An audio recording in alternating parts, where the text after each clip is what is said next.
पहले जितने में मिल जाता था पलंग, अब उतने में छोटी सी चटाई नहीं मिलती। पहले जितने में घी का डब्बा मिलता था, अब उतने में थोड़ी सी मलाई नहीं मिलती। पहले जितने में मिल जाती थी मिठाई, अब पहले जितने में मिल जाती थी मिठाई, अब उतने में चाटने खटाई नहीं मिलती। पहले जितने में शादी हो जाती थी उतने में पहले जितने में शादी हो जाती थी उतने में देखने भी आजकल लुगाई नहीं मिलती। पहले जितने में शादी हो जाती थी उतने में देखने भी आजकल लुगाई नहीं मिलती। तो जब महंगाई की बात होती है तो ये गीत सहज ही याद आ जाता है। और मैं बचपन से लेके अभी तक सुनती आ रही हूँ कि महंगाई कम करो, महंगाई कम करो, गरीबी हटाओ। इंदिरा जी का भी नारा रहा, गरीबी हटाओ। और हमेशा यही होता है कि महंगाई कम करो, महंगाई कम करो, लेकिन महंगाई कभी कम नहीं होती है। कभी टमाटर के दाम बढ़ गए, कभी प्याज के दाम बढ़ गए, और कभी बेरोजगारी बढ़ गई, कभी मुद्रास्फीति, कुछ ना कुछ महामारी, विपदा, व्यथा जो देश में पड़ती रहती हैं तो वो महंगाई को बढ़ाती रहती हैं हमेशा। और पेट्रोल के दाम आजकल इतने बढ़े हुए हैं कि इसको लेके सभी राजनीतिक पार्टियां चिंताग्रस्त हैं और बहुत परेशान हैं, क्योंकि एक मुद्दा भी मिलता है विपक्ष को बोलने का। लेकिन मुझे पेट्रोल के दाम से कोई फ़र्क नहीं पड़ता, क्योंकि मेरे पास कोई गाड़ी नहीं है। जब गाड़ी नहीं है तो उस चीज़ से कोई फ़र्क ही नहीं पड़ेगा।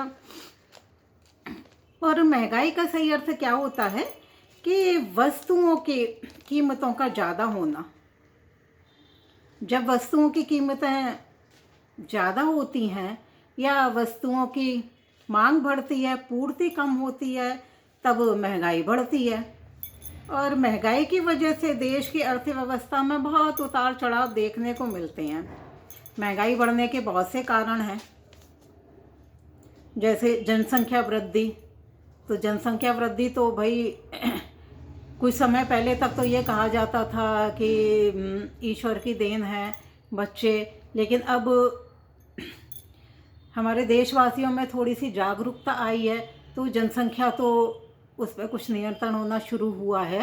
हालांकि जो भी कार्य होता है उसको करने में समय तो लगता ही है, बहुत ज़्यादा समय लगता है।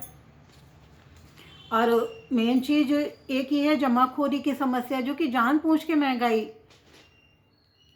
की जाती है। और व्यापारियों का दोषपूर्ण वितरण प्रणाली होता है। बहुत से उद्योगपति सामान को जमाखोरी करके रखते हैं, काला बाजारी करते हैं, और जब उचित समय आता है, जब उसकी मांग ज़्यादा बढ़ती है तो उसको महंगे दामों पे बैठ जाते हैं, बेच देते हैं।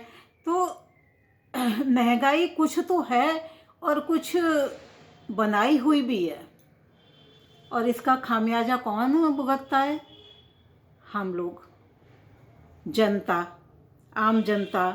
और इसके लिए सभी लोग जिम्मेदार हैं, व्यापारी, अफसर, नेता, उद्योगपति, सरकार, सभी लोग हैं कि बाबू खाए दरवाजे से और खिड़की से अफसर, बाबू खाए दरवाजे से और खिड़की से अफसर, नेता ने नाली से पी डाले सागर के सागर, और जनता बनी अजंता, जनता बनी अजंता, ये कोई प्रजातंत्र है यार।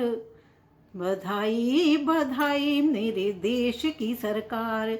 ये शैल चतुर्वेदी जी की पंक्तियाँ मुझे याद आ गई अनासी आसी, तो वो मैंने आपके सामने कही। और सरकार की बात है तो मैं बताती हूँ कि मैं महिला सुधार गृह में कार्यरत हूँ। वहाँ भी गवर्नमेंट की तरफ से ग्रांट नहीं आ रही है, ग्रांट नहीं आ रही है, आवश्यकताएं पूरी नहीं हो रही हैं।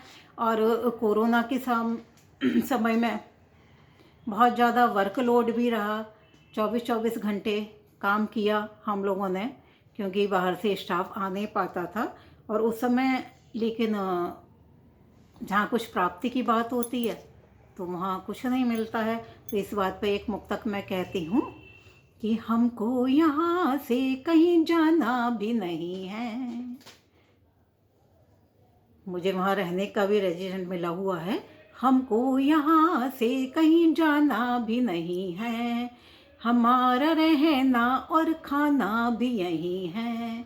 कोरोना में 70 दिन जूझे अकेले ही, कोरोना में 70 दिन जूझे अकेले ही, वेतन की वृद्धि ना हुई हम वहीं के वहीं हैं, वेतन की वृद्धि ना हुई हम वहीं के वहीं हैं।